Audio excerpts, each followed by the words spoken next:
Hello everyone, મહાદેવર to all. તમારું સ્વાગત છે મારી ચેનલ ગુજરાતી ઝાયકા હબમાં. આજે હું તમારા માટે લઈને આવી છું કચોરી દાળ. હવે તમે દાળ ઢોકળી તો ઘણી વખત બનાવી હશે, ખાધી પણ હશે, બટ એના કરતાં ટોટલી ડિફરન્ટ ટેસ્ટ છે કચોરી દાળનો. જ્યારે એક વખત એ ટ્રાય કરશો ને તો પછી દાળ ઢોકળીની બદલે દર વખતે તમે કચોરી દાળ જ બનાવશો. તો ચાલો ફટાફટ જોઈ લઈએ કચોરી દાળ કઈ રીતે બને છે.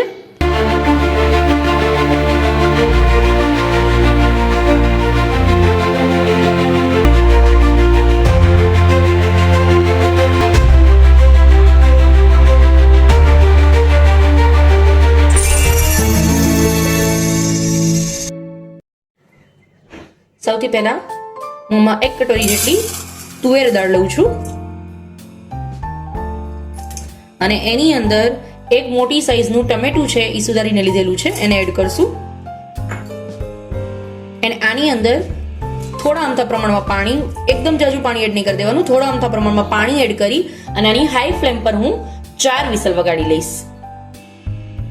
અને એ દાળની સાથે સાથે મેં અહીંયા મીડિયમ સાઇઝના 2 નંગ બટેટા લીધા છે, જેના રીતે લાંબા પીસ કરીને લીધેલા છે.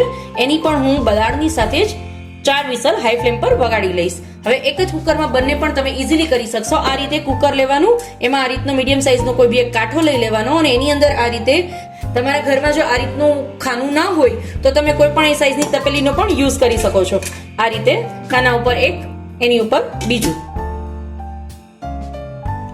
અને એને આ રીતે એક ડીશથી કવર કરી લેશું. હવે એને ઢાંકણું બંધ કરીને હાઈ ફ્લેમ પર આપણે એની 4 વિસલ વગાડી લેશું. હવે જ્યાં સુધીમાં કુકરની વિસલ થાય છે ત્યાં સુધીમાં આપણે જે કચોરી દાળ માટેની જે કચોરી છે તો એના માટે સૌથી પહેલા આપણે એનો લોટ બાંધી લેશું. 1 વાટકી જેટલો મેં અત્યારે ચણાનો લોટ લીધેલો છે. તમારી પાસે જો ચણાનો લોટ ન હોય તો એની બદલે બેસણ પણ તમે યુઝ કરી શકો છો, બટ અત્યારે હું ઘરની જે ચણાની દાળ હોય છે એને દળી અને એનો જ યુઝ કરું છું. 1 ચપટી જેટલી એની અંદર સાજી એડ કરીશ. તમારે જે પ્રમાણમાં તમે લોટ લો છો એ પ્રમાણમાં સાજી એડ કરી દેવાના. અત્યારે હું 1 વાટકો જેટલો લોટ લઉં છું, એની અંદર 1 ચપટી જેટલું સાજી એડ કરું છું. 2 ચમચી જેટલું આની અંદર આપણે મોણ એડ કરશું.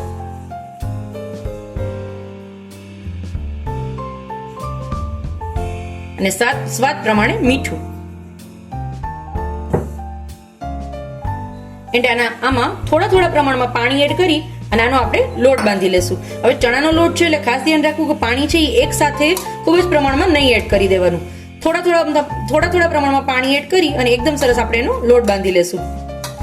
હવે દાળ ઢોકળી છે એ તો નોર્મલ બધા આપણે બનાવતા જોઈએ છે, પણ આજે હું તમારી સાથે કચોરી દાળ એટલા માટે શેર કરું છું કે ક્યારેય કોઈ ફેસ્ટિવલ છે અથવા તમે ક્યાંય બહાર જવાના છો, કોઈ બી પ્રશ્ન છે, તો તમે સવારે જ્યારે પણ એ બનાવીને જાઓ છો અને સાંજે તમારે ખાવી છે તો પણ એવી ને એવી જ રહેશે. મતલબ કે તમારું જે દાળ છે, દાળ ઢોકળી બનાવશો તો શું થશે કે એ બધું દાળનું જે પાણી છે એ બધું એબ્ઝોર્બ કરી જશે. હવે સાંજે તમારે જ્યારે ખાવી છે ત્યારે તમારે પાછું પાણી એની અંદર એડ કરવું પડશે. ગરમ કરશો ત્યારે પાણી એડ કરશો એટલે બધા મસાલા એડ કરવા પડશે. તો આટલી પ્રોસેસ જો પાછી ન કરવી પડે તો એના માટે આ કચોરી દાળ લઈને આવી છું, જે દાળ ઢોકળી કરતા ટેસ્ટમાં ખૂબ જ ડિલિશિયસ લાગે છે. અને સાથે સાથે તમે જ્યારે પણ ખાવી હોય ત્યારે ખાલી તમારે ગરમ કરો અને ગરમા ગરમ એન્જોય કરો. હવે મારો જે આ લોટ છે એ એકદમ સરસ બંધાઈ ગયો છે. હવે આને ખાલી નોર્મલી હું એને આ રીતે એક ટીપું તેલ લઈ અને ખાલી આને નીડ કરી લઈશ. ખાલી નોર્મલી એને આપણે એટલું બધું ટૂંપવાનું કે નથી, ખાલી જરાક અમથું તેલ લઈ એક ટીપું જેટલું અને એને એકદમ સરસ નીટ કરી લેશું. બહુ વધારે નીટ નથી કરવાનો, ખાલી મિક્સ કરવાનો છે એટલે તમારા હાથમાં જે છે એ લોટ ચોટે નહીં. બસ થઈ ગયો છે રેડી. હવે આપણે એની અંદરનું જે સ્ટફિંગ છે, કચોરીનો જે માવો છે એ પણ બનાવી લઈએ. હવે એનું સ્ટફિંગ બનાવવા માટે સૌથી પહેલા મેં અહીંયા ખારાબીનો ભૂકો કરીને લીધેલા છે. એકદમ તમારે એનો ભૂકો નથી કરવાનો, એકદમ, નહીતર શું થશે કે પેસ્ટ થઈ જશે, બીનું તેલ છૂટી જશે. એટલે આને હું પલ્સ મોડ પર નોર્મલી આ રીતે ભૂકો કરીને લીધેલા છે. એટલે થોડા એવા અમુક બીના કટકા, મતલબ અધકચરા પીસેલા છે. જેટલા હું ખારાબી લઉં છું એટલું જ સામે હું નાળિયેરનું ખમણ એડ કરીશ.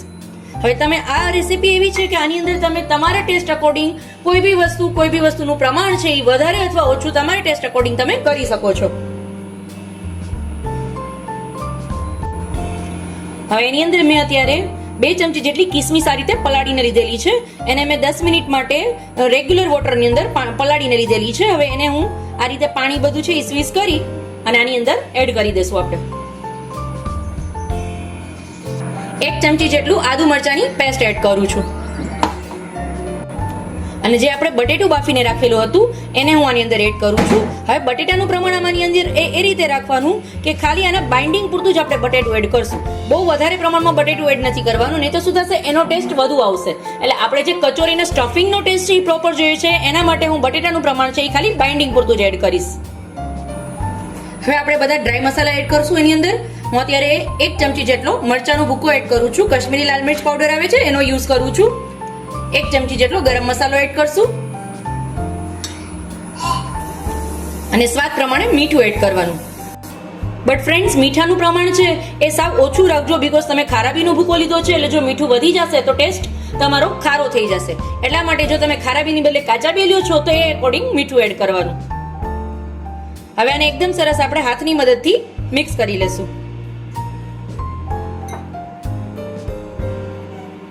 હવે તમારે આને વધુ સ્પાઇસી બનાવી છે તો પણ તમે બનાવી શકો છો, અને આની અંદર તમારે હજી ખટાશમાં આંબલીનો પલ્પ પણ એડ કરી શકો છો. બટ એની બદલે અત્યારે હું લાસ્ટમાં આની અંદર લીંબુ એડ કરીશ.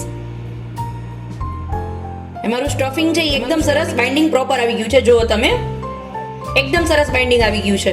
હવે બટેટું છે મેં એક નંગ આખું બાફેલું હતું, બટ આની અંદર મેં આખું બટેટું એડ નથી કર્યું. એટલે તમે તમારા અકોર્ડિંગ જોઈ લેવાનું કે તમારું પ્રોપર બાઇન્ડિંગ આવી ગયું છે કે નહીં, એ જ પ્રમાણે એની અંદર બટેટું એડ કરવાનું.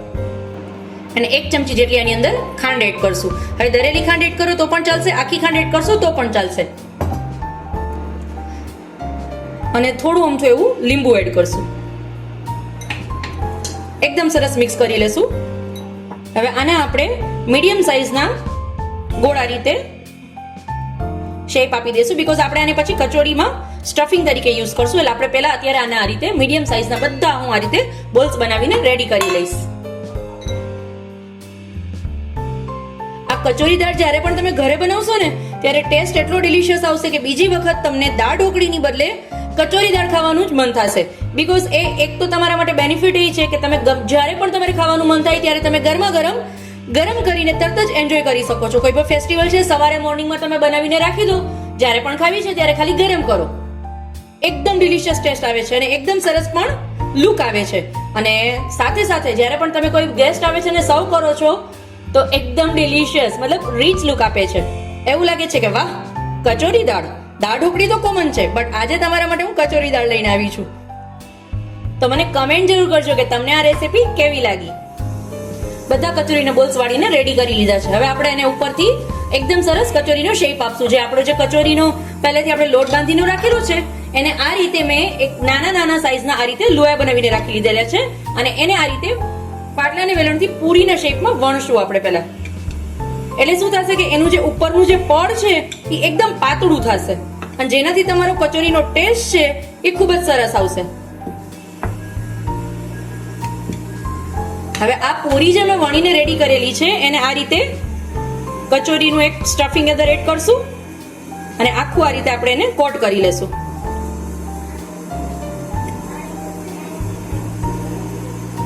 હવે જો ઉપર એક્સ્ટ્રા થોડો પણ પડ રહી ગયું હોય તો કાઢી લેવાનું, બીકોઝ શું થશે, જો કચોરીની ઉપર પડ તમારું જો એક્સ્ટ્રા હશે, મતલબ તમારો લુઓ જે મોટો હશે તો શું થશે કે એનું ટેસ્ટ છે એ પ્રોપર નહીં આવે. એટલું તમારે લોટ મતલબ ચણાના લોટનો ટેસ્ટ વધારે આવશે.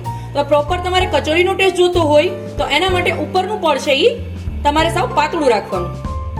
અને એક્સ્ટ્રા જ્યારે પણ તમે આ રીતે કચોરી બનાવો છો તો એક્સ્ટ્રા પડ રહી જાય તો તમારે એ હાથની મદદથી રિમૂવ કરી દેવાનું. મારું આ પરફેક્ટ કચોરી બનીને રેડી થઈ ગઈ છે. જુઓ તમે, છે એકદમ ડિલિશિયસ. આ જ રીતે હું બધી કચોરી બનાવીને રેડી કરી લઈશ. ફ્રેન્ડ્સ, જ્યારે પણ તમે કચોરી વાળો છો ને તો વાળતી વખતે ક્યાંય પણ એકેય કચોરી એવી રહી ગઈ કે ખુલી ગઈ, મતલબ કે જ્યારે તમે દાળની અંદર એડ કરો છો અને ખુલી જાય છે તો પણ બિલકુલ તમારે ડરવાની જરૂરત નથી, બીકોઝ એકાદી કચોરી ખુલશે ને તો પણ દાળનો ટેસ્ટ છે ને એકદમ ડિલિશિયસ આવશે. એટલે આ રેસીપી ક્યારેય તમારી બગડશે કે ફ્લોપ જશે એવો તો સવાલ જ નહીં આવે. એટલે તમે જ્યારે પણ ટ્રાય કરો ત્યારે જરૂરથી પરફેક્ટ આ રીતે ટ્રાય કરજો. ખૂબ જ ડિલિશિયસ ને ખૂબ જ ટેસ્ટી એવી, ઝડપથી બની જતી એવી તમારી આ કચોરી દાળ.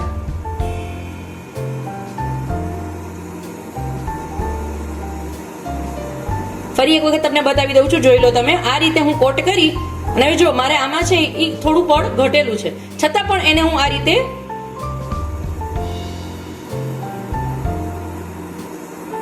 મારે અંદર ખાલી એને કવર કરવાનું છે, બસ ધેટ્સ ઓલ. હવે એને થોડું થોડું પડ આ રીતે હું કરી અને કવર કરી દઈશ તો પણ થઈ જશે. જો છે જેટલું ઓછું હતું એ પણ કવર થઈ ગયું છે. અને પછી ખાલી લાઇટલી પ્રેસ કરી આ રીતે અને એકદમ સરસ એના ગોળ વાળી લેવાનું.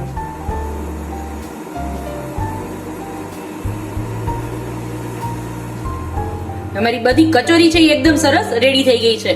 હવે એના માટે એક સિક્રેટ વસ્તુ, કચોરીને ડાયરેક્ટ છે આપણે દાળની અંદર બોઇલ નહીં કરીએ. એના માટે હું આ રીતનું એક સોસપેન લઈ એમાં પાણી એકદમ પહેલા ગરમ કરવા માટે મૂકી દેશું. એકદમ સરસ પાણી બોઇલ થઈ જાય પછી બધી કચોરી એની અંદર એડ કરી દેશું.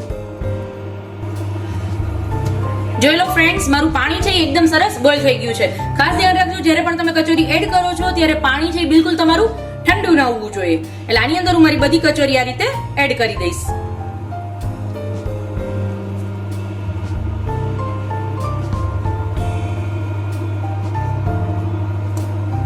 હવે આને ઢાંકી અને 10 મિનિટ માટે આપણે બોઇલ કરી લેશું. આ જ્યારે પણ બોઇલ થાય છે, બોઇલ થતી વખતે જુઓ તમે એકદમ સરસ ઉપર આવી ગઈ છે ફૂલીને. પણ જ્યારે પણ આ બોઇલ થાય છે, બોઇલ થતી વખતે જો એક પણ કચોરી પાણીની અંદર ફૂલી ગઈ ને અથવા ખુલી ગઈ ને તો તમે બિલકુલ ચિંતા ન કરશો, બીકોઝ આ જ પાણીનો આપણે દાળમાં પણ ઉપયોગ કરશું. એટલે આ પાણીનો ટેસ્ટ અને એની સાથે સાથે એની અંદર જે કચોરી ખુલી ગઈ હશે તો એ સ્ટફિંગનો જે દાળની અંદર ટેસ્ટ આવશે ને એ ખૂબ જ ડિલિશિયસ આવશે. એટલે બિલકુલ પણ આને આપણે ટેન્શન વગર બિંદાસ બોઇલ કરશું. હવે આને ઢાંકીને હું હજુ 5 મિનિટ માટે બોઇલ કરી લઈશ. એટલે ટોટલ આને 10 મિનિટ સુધી હું બોઇલ કરીશ. દાળ જે બાફેલી હતી એને મેં બ્લેન્ડ કરીને લીધેલી છે. એની અંદર આપણે બધો મસાલો કરશું. પહેલા એને સ્લો ફ્લેમ પર આપણે ચાલુ કરી દેશું. હવે એની અંદર સૌથી પહેલા હું 1 ચમચી જેટલી આદુ મરચાની પેસ્ટ એડ કરું છું. અડધી ચમચી જેટલી હળદર એડ કરશું. 5 ચમચી જેટલો કશ્મીરી લાલ મિર્ચ પાવડર એડ કરશું. 5 ચમચી જેટલો ગરમ મસાલો એડ કરશું. સ્વાદ પ્રમાણે મીઠું એડ કરી દેશું. 1 લીંબુનો રસ એડ કરશું. 1 નાની વાટકી જેટલો, એમ કહી શકું કે આશરે 2 મોટી ચમચી જેટલો ગોળ એડ કરશું.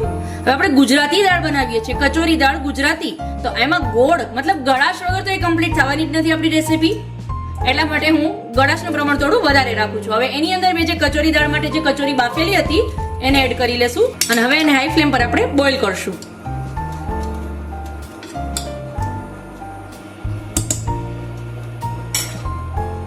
મારી દાળ છે એકદમ સરસ બોઇલ થઈ ગઈ છે. હવે જે મેં કચોરીનું જે સ્ટફિંગ માટે માવો જે રેડી કરીને રાખેલો હતો એમાંથી આ રીતે 2 જે ગોરંડી છે મેં અલગથી કાઢેલી હતી અને એને આ રીતે હું ડાયરેક્ટ એડ કરી દઈશ કચોરીની અંદર.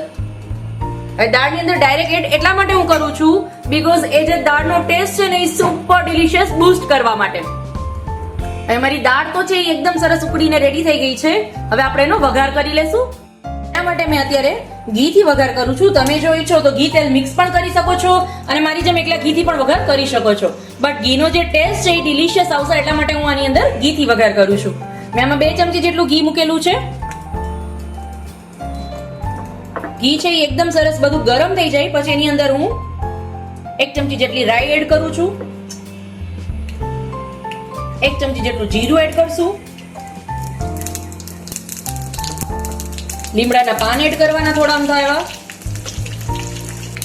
અડધી ચમચી જેવી હિંગ એડ કરશું અને લાસ્ટમાં 5 ચમચી જેટલો ગરમ મસાલો એડ કરશું. આપણો વઘાર છે એ રેડી છે. એને આપણે દાળની અંદર એડ કરી લઈએ.